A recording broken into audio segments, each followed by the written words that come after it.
Of the picture book of the week because if you didn't know, on Wednesday, April 22nd, so this Wednesday, it is actually Earth Day.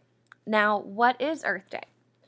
Earth Day is a time where we can step back, especially right now as we are all at home. Some of us are in our backyards, front yards, trying to make them more beautiful.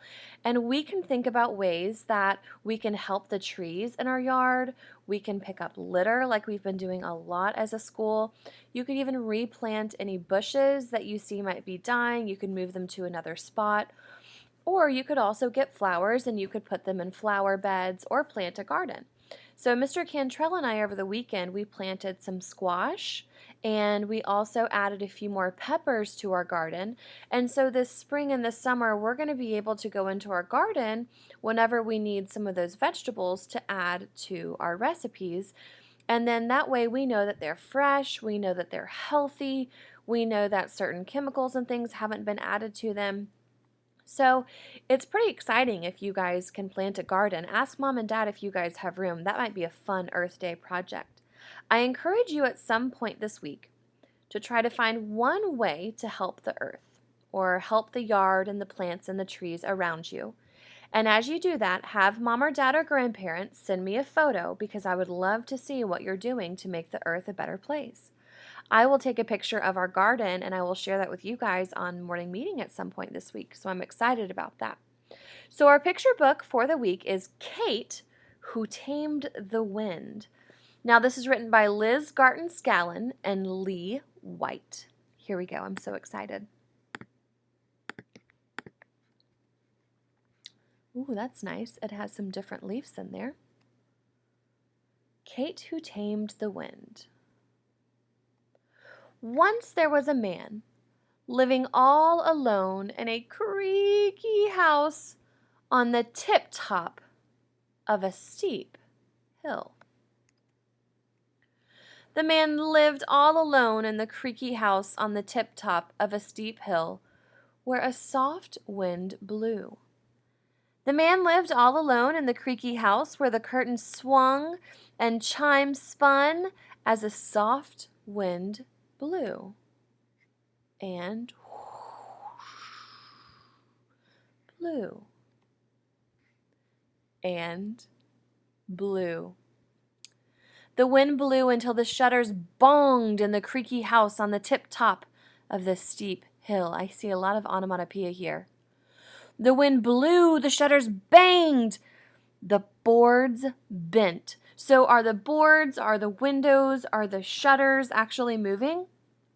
Are they actually blowing? Are they actually banging? Well, not physically. The wind's making them do that. Okay, they're making the shutters bang. They're making the boards bend. Now, here's the thing. With onomatopoeia, we see blew or boom or bang. But I also see a little bit of personification here, where it almost seems like these shutters and the doors and the boards are coming to life, okay? So those are two different story elements, story traits that you could be looking for. The wind blew, the shutters banged, the boards bent, the table tipped, and the tea spilled. The tea spilled and the bread broke on the slippy table in the creaky house at the tip-top of the steep hill. And still the wind blew. The wind blew, and off the birds flew. The birds flew, and the dust did too. And the man cried, "What do I do? What do I do?" The wind whipped his words from the tip-top of the steep hill to the itty-bitty town at the bottom where a little girl called Kate heard the cry and felt it too. Ooh, there's that wind coming to life. There's some more personification. She wondered what on earth to do. Wind? Wind? Okay, now trees moving. Kate could not stop the wind, she knew, but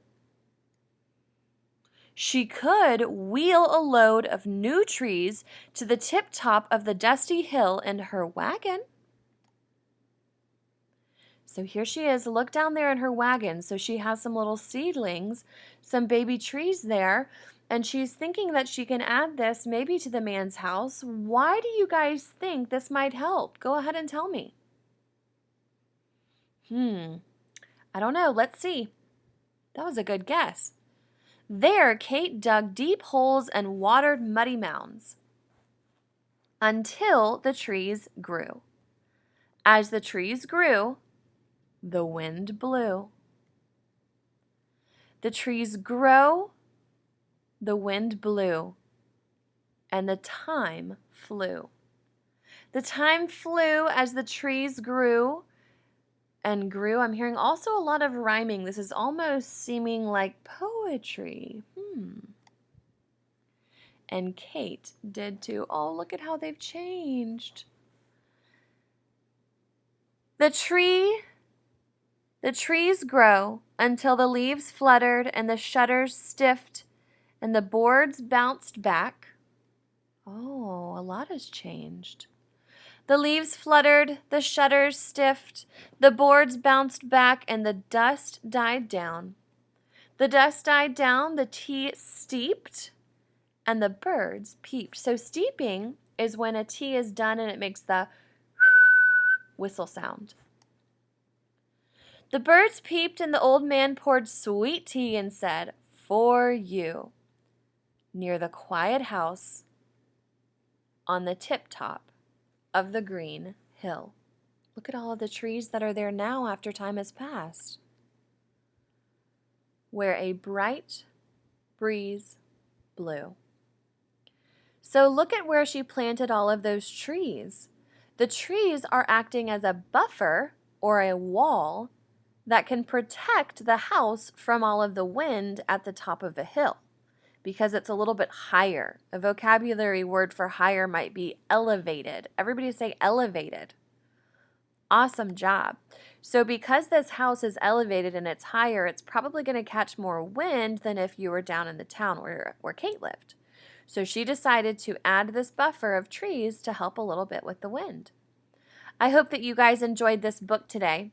I love learning about Earth Day and other ways that I can help the earth and the world around me, and I encourage you today to find some different ways that you can help the earth become a more beautiful place. Bye, guys.